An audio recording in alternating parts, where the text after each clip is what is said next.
we are going to see how to handle stress at work. There are three kinds of expectations that contribute to stress at work. Number one is expectations that our employer has on us. And number two is the expectations that people who depend on our income have on us. And number three is the expectations we ourselves have on us. Let's start with the expectation the employer has on us. You see, when we sign up for a job, we sign up to meet the expectations of that employer. So having signed up for it, we have to meet it. And these companies also have ever so many ways to evaluate how we meet that expectation. Some of them have yearly reviews where they check how have we done in the past 1 year. In some companies, they just do a just-in-time feedback and tell us how bad we have performed or how good we have performed based on the expectations they have on us. And if you are in a company that stack ranks employees, then there is even more stress not to be at the lower end of the stack. So we strive hard to meet or even exceed the expectation, so we never find ourselves at the lower end of the stack.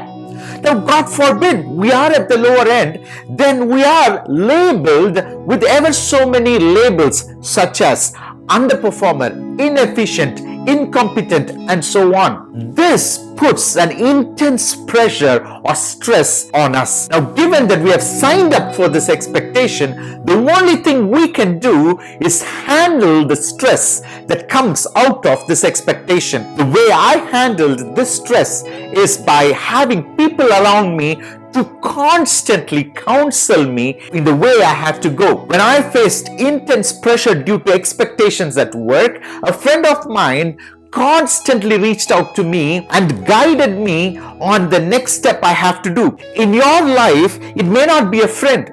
It could be a family member, it could be a parent, or it could be some mentor that you have in life. But make sure you are in constant touch with someone who can guide you to handle the stress that comes out of expectations that your employer has on you. Now, another problem with the expectation that comes out of your employer is the tunnel vision that we get into. You see, every day we fight battles. Once you fight one battle, the next one is waiting for us. And we get into this vicious cycle of keep on fighting the battles that is in front of us. And very soon we are found in a situation where we only see work in our life and not the beautiful things that are around us. And the way you can handle this is by intentionally putting in symbols in your work life that will remind you of the life outside of work.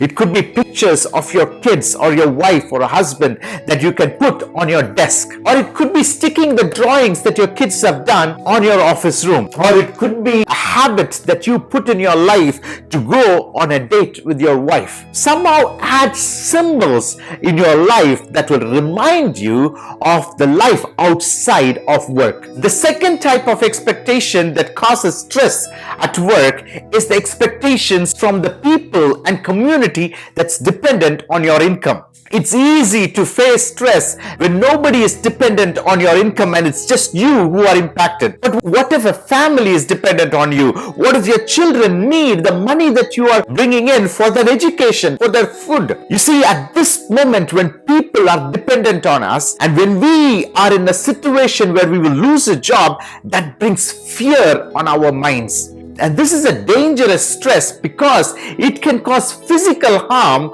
to our body. The way I handled this stress is by looking into my past, to days when I was vulnerable and how God led me from that situation. The day when I started my career looking for a job and how I found my first job, and the day when I was laid off from a company and how God changed that situation to be a blessing. You see, when we start thinking about the past vulnerable situations and how God brought us out of it, that gives us hope for our current situation. But when you are actually going through a tough situation at work, it is hard for us to get this time to even look back. That is why we should have traditions in our life. Traditions are habits that you are putting in your life that will forcefully make you think about your past and be thankful for what God has done in your life. There was a time when I faced tremendous challenge at work and I was labeled as an underperformer, but yet God rescued me from that situation and made me victorious. So I put a tradition in my life to remember the day I was handed that title with fasting and thanking God. So this monthly fasting became a habit for me, and whenever that day comes, I intentionally remember the vulnerable situation I was in and how God helped me through it. By adding these habits and traditions, we are remembering the past and giving hope to the present. Now, the third type of expectation is the expectation we have on ourselves. What kind of expectation we are having? We studied hard and got good grades. We worked so much to gain this experience and skill set. And we also are born with some intelligence.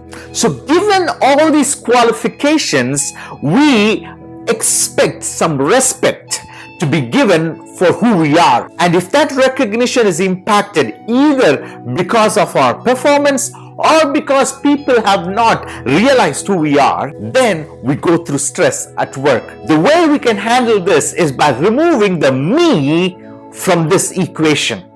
You know, we always think that it is I who has worked hard. It is I who has gathered all these qualifications to become who I am. What helped me to remove the me from this equation is by observing two types of events that I encountered in life. One is birth of a child. Another one is the death of a loved one. You see, these two are opposite events that happen in life, but they give us a profound understanding of what actually life is. Both these events also helps us understand the temporariness of what we have gained in this life. A child comes into this world with no such qualifications, and when a loved one passes away, they don't carry any qualifications along with them. When we intently observe these two events, we cannot but remove the importance of our built-up qualifications in this life. When we observe these two events, we will come to a realization that what we have built up is not just a qualification that we have attained, but it is a grace and a gift from God for us to perform His will at this point in this generation. Now, when we understand that, then the pressure that we have on ourselves is lifted up, and it is all about what God wants us to do in this life.